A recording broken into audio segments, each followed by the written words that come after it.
Welcome to Stone Cold Stros. I'm Brandon Strange with Charlie Palillo and Josh Jordan. You can find them on X at Palillo and at Josh Jordan 975. And in between episodes of our show here, you can read their blogs on sportsmap.com.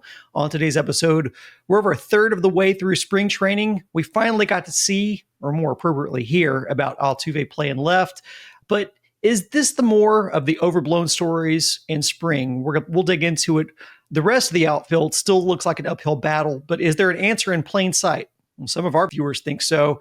And did the Astros let an opportunity pass them by with a reliever who just signed with another team? You be the judge. Just a reminder to please hit like on the video, subscribe to the channel, click the bell for notifications so you know as soon as new content drops. And if you're on the go, we're on all your favorite podcast apps. Just search Stone Cold Stros. So as we teased in the open, Jose Altuve got reps in left field on Friday and Sunday. Not a single ball was hit to him on Friday, but Sunday we got to see a glimpse of Altuve's erratic throwing in left as he committed an error after a defensive misplay by Luis Guillorme. 2 innings later, he chased down a liner on the warning track to steal away a potential extra base hit. So my conspiratorial side believes that the Astros choosing to play him on non-televised games is not a coincidence.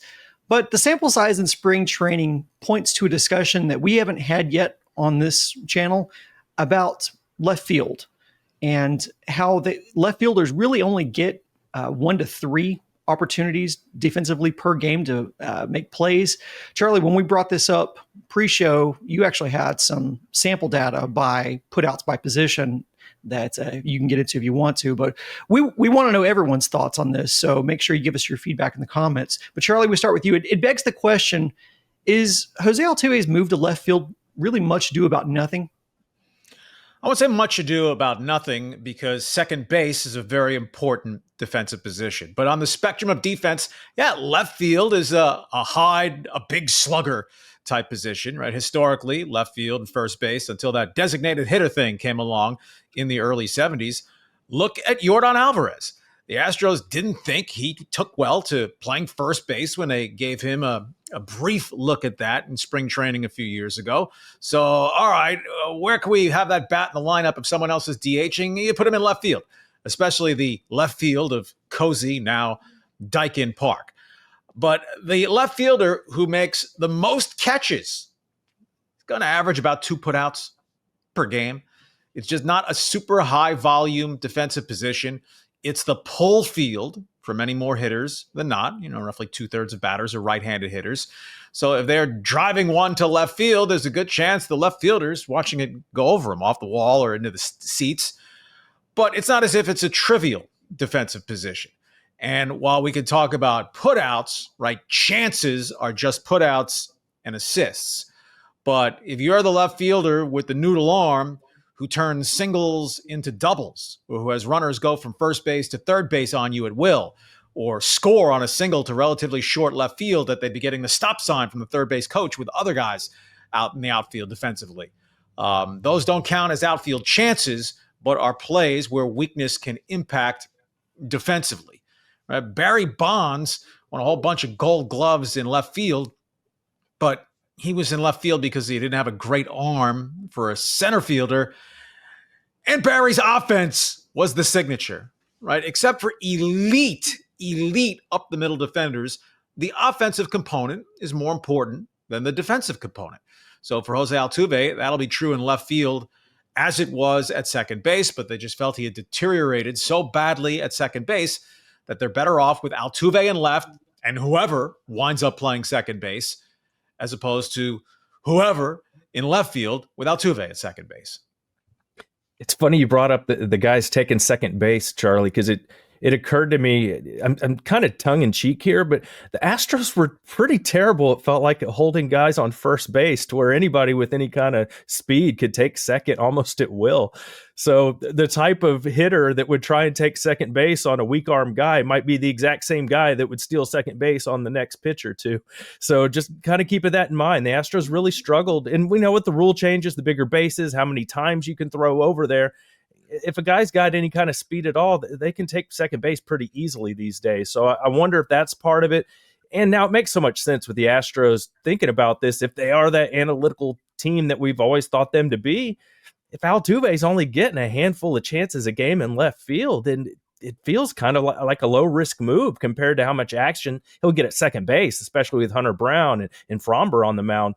The other thing I thought was Espada's comments. They actually came out on Monday that he said, I would like to leave Altuve at one position for the majority of games. The back and forth is something that I'm going to try and avoid. I think if we commit to him in left field, and as we sit right here, that's kind of where they're at, he thinks he'll get more starts there unless something changes. He did mention he would get some reps at second base, that at different points in the season, maybe they want to get Yordan out in left field, use the DH for somebody else. They play Altuve there at those games. But as far as moving him back and forth from day to day, second base, left field, that doesn't look like that's going to be the plan. For the most part, if things continue and Altuve's comfortable, you're going to see him in left field most days. Yeah, and they should want Altuve in the DH role, off his feet entirely, about once per week, which would leave about 135 games. So if he's playing, say, 100 of those in left field, and then you have 35 at second base, where Yordan, 35 is well below the 53 that he played last year. They're clearly intending to slash his number of games in the outfield. But the Sunday game really distilled what probably will be the Altuve defensive experience to that first inning.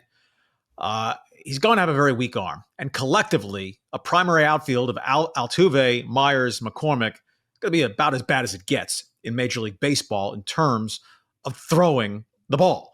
But Altuve makes that nice catch going up against the wall. He's going to track fly balls, I think, very well. He still runs well, not the same speed that he had in his mid-20s, now that he's in his mid-30s. But going to get the ball, I think he'll be okay. But the height will be an issue at times.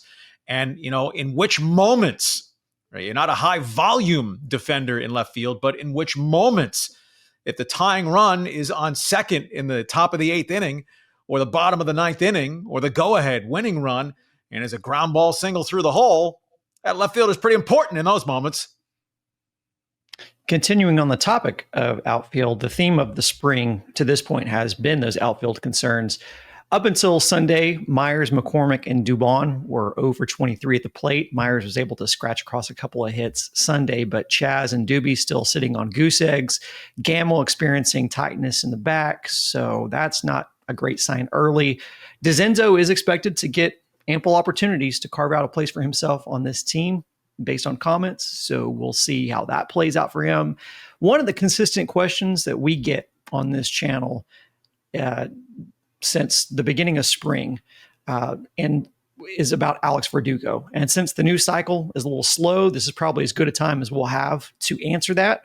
So we start with you, Charlie. I want you to sell me on Verdugo because he's not even on my radar to this point. Verdugo's best attributes to this point is that he plays a good left field. And we just talked about how defensively that can be a little overrated. Yes, but he also can play a good right field. He was the Red Sox primary right fielder as recently as 2023, then moved to the Yankees. And with Judge and Soto, it was left field or no field for Alex Verdugo, who was a terrible player in 2024. So is he the guy, right? If you can sign him for $5 million and say that keeps you just underneath the first CBT threshold. But then if you need to make any in-season acquisitions or you have extra injuries that force you to use additional roster spots and pay guys, is Verdugo a guy that you want to nudge into the tax for? But the outfield, my God, he is a left-handed hitter. As awful as he was last season, for his career, he's been a solid platoon bat. El Succo versus lefties, over 775 career OPS versus righties. So he'd be a natural platoon with Chaz McCormick in right field. Chaz, for his career, save 2024, has clobbered lefties against righties, has been somewhere from okay to woeful. And Verdugo in a pinch could also play a little center field. So, if it's merely $5 million as he waits and waits and waits, it's certainly justifiable. If DeCenzo was a left-handed hitter, I'd say the pathway's there for real playing time. But unless you're in not really a platoon, but a McCormick and Myers are so freaking terrible, give DeCenzo some of those at-bats, even though he's also a right-handed hitter. But a left-handed bat, Alex Verdugo absolutely has been a better major league player than Ben Gamel, Well, the Astros signed Ben Gamel because he only cost them $1.2 million if he makes the team. Verdugo is probably still going to be a $4 or $5 million player. And his one frame of reference, right, Jorge Polanco, who was no good for the Mariners, and they wind up re-signing him because they were too cheap to do anything else. Polanco got $7.75 million guaranteed for the Mariners for this season. He was a better player last season than Alex Verdugo. So if they're saying, hey, that's roughly our market, the Astros are not just being tightwaddy and saying, no, we're not paying that for Alex Verdugo.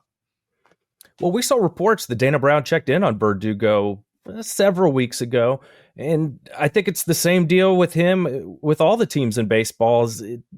He thinks he's worth a little bit more money than MLB teams are willing to give him.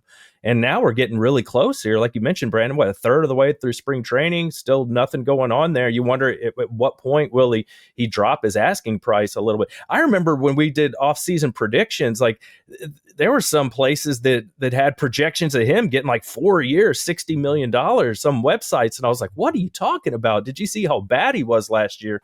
But even on the low end, they're predicting, $8-9 million a year, which I think would still be a little too rich for the Astros' blood. And they're trying to, work in Altuve and left, so it doesn't look like he would play there. And then you're talking about center and right, and that's the other narrative we've heard. Do we want to, move Jake out of center field? They feel so comfortable with him there. I don't know how the Astros would view Verdugo compared to Jake Myers defensively.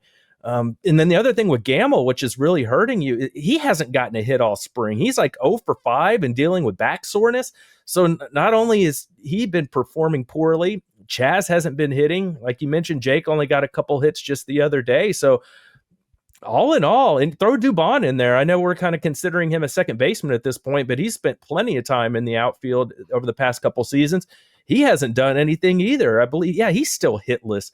So for all these guys that are kind of the come back and show us what you can do, Astro guys that we're hoping can have a bounce back year, it is looking bad. I know it's early in spring, but you have guys, like Shea Wickham. He's already got a home run and has some hits. And DeZenzo's leading the team in hits. He's had a few opportunities.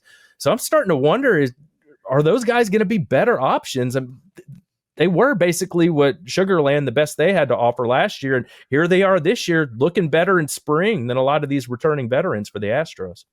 Guys like DeCenzo and Whitcomb, DeCenzo in particular, would give you a second converted infielder to outfielder. So Jake Myers is going to play every day because it's all he can eat, going to track down balls. But as so many of the Astros issues somehow connect to the lameness of the current farm system, Jacob Melton already sent to minor league camp because he showed up with a sore back. Ben Gamel's a journeyman who just hasn't done much in the major leagues, and he's 33 years old. Jacob Melton's supposed to be one of the Astros' top 2 or 3 prospects. He's 24 and almost 6 months old already. And he shows up with a sore back, doesn't even get any spring training action, and now go play on the backfields and take live batting practice for a couple days. And then maybe you can rejoin the club later in the week. But obviously a zero factor to try to make the club out of spring training. And he's the left-handed hitting athletic outfielder who would fit naturally taking playing time from Myers and or McCormick, but just doesn't seem to be in play. But the Astros will probably hold out enough hope on Jacob Melton, as one of their best prospects, who would play for the major league minimum, as opposed to Alex Verdugo. And if you sign him, his money's guaranteed for the season. But Verdugo, for those who've, if not clamoring for him, at least been tapping on the door, right? He was a young, looked like possible star when he came up with the Dodgers. He peaked early. His 2 best seasons in the big leagues were when he was 23, 24 years old. But he was one of the key principals in the Mookie Betts trade with the Red Sox. The 3 seasons before 2024, he was really a very mediocre player. But mediocre is better than stinking like rotten eggs. Myers, McCormick, 2024 offense.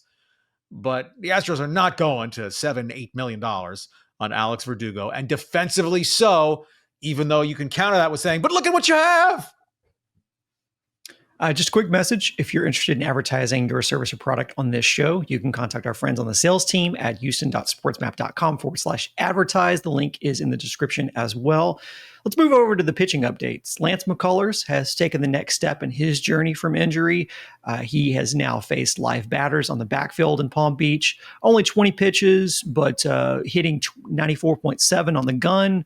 But this is a process, but it's at least progressing in the right direction. Forrest Whitley has looked good so far in spring. Hader has already surrendered a long ball. Again, too small of a sample size to overreact to.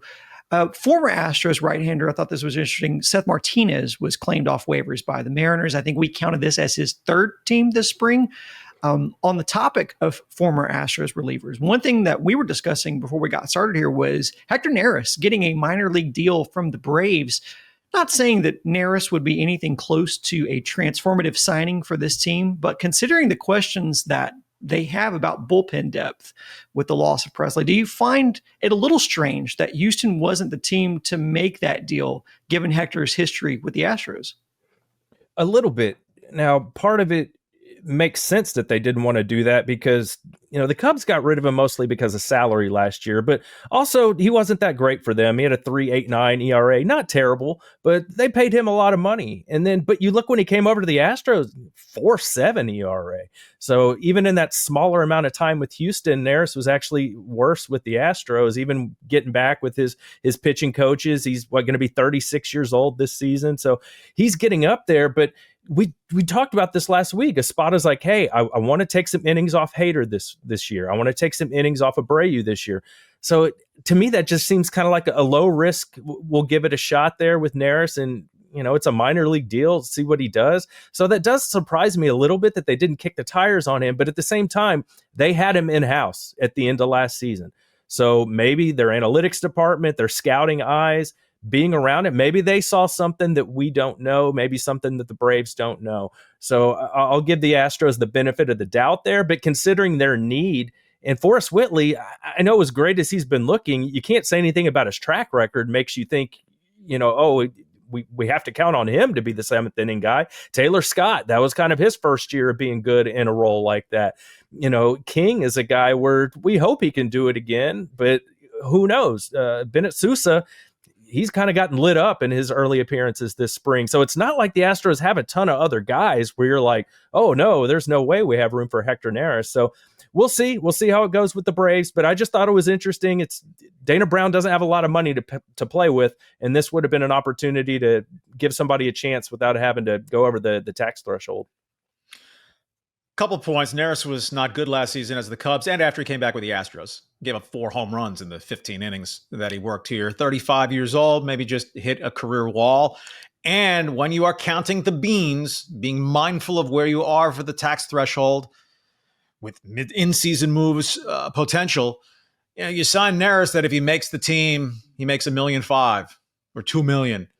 Well, Caleb Ort, Brian King, Forrest Whitley, Taylor Scott, none of those guys will make more than $800,000. And you'd have a 40-man roster position you need to open if you were to sign Hector Neris. So over the difference of $500,000 to $1 million coupled with his 2024 performance, it's a reasonable pass for them.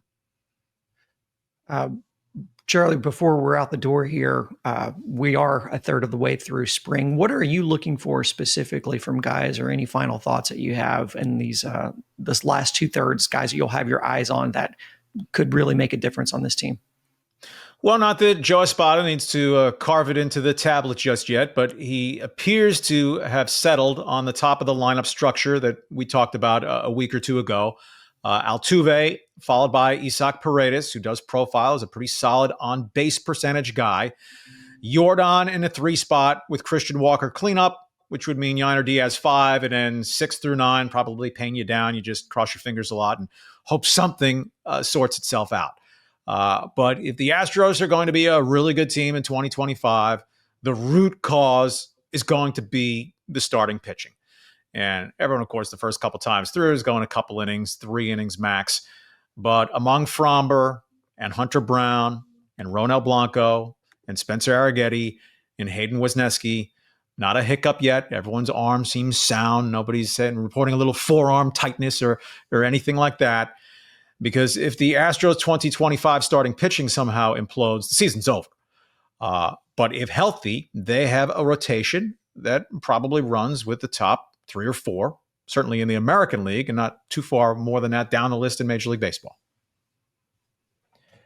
The one thing, Hader, you mentioned Brandon, a home run already. Yeah, 1 inning, 1 home run, Hader. And as we were talking about Hector Neris here, if Hader's not significantly better this year, this is going to be a huge problem, especially they're already trying to take innings off of Brian Abreu. So it's just concerning to me that it seems like he gives up the long ball so easily, especially for a guy that's paid like he is. And Buster Olney from ESPN put out his top 10 relievers in baseball like he does every season. His first year in a long time, Hader wasn't on there. He made honorable mention, but it just goes to show you that it's not just us Astros fans. People across baseball are noticing Hader's not quite what he used to be, but if we're thinking positive, maybe it's that every other year thing. We've talked about it on the podcast. Maybe he'll bounce back and have a better season. But I'm starting to get a little bit concerned. It's just there's so much hard contact that he gives up. So and just being able to spot that fastball too, that's a big thing for him. That's what killed him, was just throwing it right down the middle, fastball after fastball. I mean, these are big league hitters, man. They can time a bullet. If you keep throwing fastballs down the middle, I don't care if and he's not throwing 99 regularly anymore, but even if he was, guys can start to time that stuff up. So he'll be something I'm paying attention to. And then end on the positive. So far, so good as far as the Kyle Tucker trade. Wesneski, we're liking what we're seeing out of him. Paredes getting on base, hitting home runs. That's looking good. Cam Smith, the talk of spring training. He leads your team in home runs this spring with 2 of them. How awesome is that? And then I know he wasn't part of the Kyle Tucker trade, but Christian Walker, he was brought in as a piece to add a bat because you were losing Bregman and you were losing Tucker. So all those additions so far looking really good for Dana Brown and the Astros. Yeah, I like it. And going back to Hader, $95 million was already a sporty contract, but $95 million for every other year. Good work if you can get it. One last reminder, if you're watching on YouTube, be sure to click like on the video. And if you listen on podcasts on apps like Apple or Spotify, please consider giving us a 5-star rating. Let us know in the comments who or what you'll be watching for in this last 2/3 of the spring season. Our next episode will drop on Thursday. Make sure you're subscribed to this channel, Sports Map Houston, and our other channel, Sports Map Texans. We drop bonus episodes as news breaks. Thanks for listening. For Charlie and Josh, I'm Brandon saying so long, and until next time, go Stros.